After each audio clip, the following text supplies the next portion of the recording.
इस वीडियो पे हम लोग डिस्कस करेंगे शॉर्ट सेल को लेके। और शॉर्ट सेल जो है वो ऐसे मार्केट में बहुत ही इफेक्टिव होता है जब मार्केट अनसर्टेन हो, क्लियर कोई डायरेक्शन नहीं हो। जैसे कि आज के दिन मैं इस वीडियो को इसलिए रिकॉर्ड कर रहा हूँ क्योंकि हो सकता है कि आने वाले दिनों में निफ्टी अपनी रेंज को ब्रेक करे और यहाँ से नीचे जाए। जैसे कि मान के चलिए अगर मैं निफ्टी के एग्जाम्पल दूँ तो निफ्टी जो है वो इस ट्रेंड को ब्रेक करके, जो ट्रेंड यहाँ पर आपको दिख रहा होगा, अगर मैं नीचे से ड्रॉ करूं तो यहाँ पर आपको एक ट्रेंड दिख रहा होगा, राइट। तो निफ्टी जो है इस ट्रेंड को ब्रेक करके नीचे जा सकता है, राइट। अगर मैं यहाँ से आपको दिखाऊं वीकली में, मैं डेली में दिखाता हूं तो क्लियर दिखेगा आपको। इसको मैं डेली में शिफ्ट कर देता हूं और देखिए निफ्टी एक मेजर ट्रेंड को ब्रेक करके नीचे आने की कोशिश करे, राइट। तो जब मार्केट नीचे आएगा, जाहिर सी बात है आप किसी भी सेक्टर का स्टॉक्स लेंगे तो वो नीचे आ ही जाएगा। तो हमें सेलिंग अपॉर्चुनिटी ढूंढनी है, राइट। तो सेलिंग अपॉर्चुनिटी जो है वो कैसे ढूंढना है, कैसे हम सेलिंग साइड में प्लान करेंगे, तो इसके लिए क्या करना है, इसके लिए हम क्या करेंगे, सबसे पहले चीजों को समझेंगे कि ये जो शॉर्ट सेल है ये कहां पर होता है।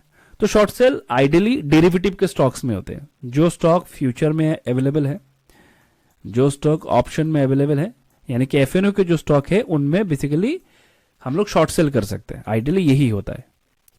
अब जो इक्विटी के स्टॉक है उसमें भी आप शॉर्ट सेल कर सकते हैं, लेकिन वो इंट्राडे के लिए होता है।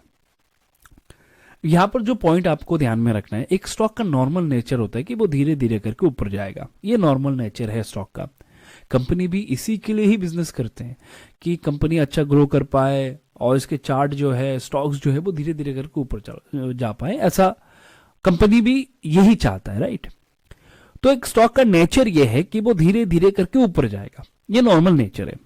तो आपको ध्यान में रखना है कि शॉर्ट सेल का मतलब है आप नेचर के अगेंस्ट जाके काम कर रहे हैं, पहला ध्यान में रखना है।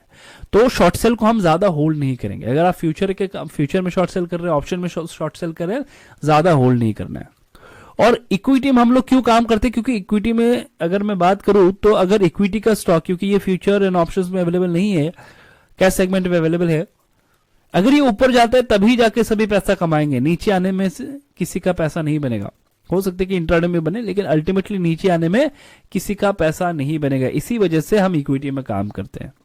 तो इक्विटी में अगर मैं शॉर्ट सेल करूंगा, जाहिर सी बात है इंट्राडे का शॉर्ट सेल करूंगा, तो मुझे एक ऐसा स्टॉक चाहिए जिसका ट्रेंड जो है वो चेंज हो और मैं डाउन ट्रेंड में वहां पर काम कर पाऊं। एक स्टॉक चाहिए जिसका ट्रेंड जो है वो चेंज हो, क्योंकि डाउन ट्रेंड का स्टॉक चाहिए अल्टीमेटली हमें। तो डाउन ट्रेंड कैसे कंफर्म करेंगे, ये भी तो एक सवाल है।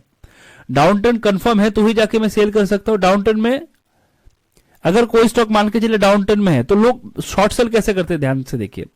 लोग ये करते हैं कि एक स्टॉक ऐसे ऐसे करके ऊपर नीचे चल रहा है, मान के चलिए मैं इसको हटा देता हूं। एक स्टॉक जो है वो मान के चलिए ऐसे ऐसे करके ऊपर नीचे चल रहा है। जैसे इस रेंज को ब्रेक करता है लोग यहां पर शॉर्ट सेल कर देते हैं, राइट। आइडियली यही होता है कि लोग जो है वो यहां पर शॉर्ट सेल कर देते हैं और नीचे के साइड में जो भी सपोर्ट है वो टारगेट होता है।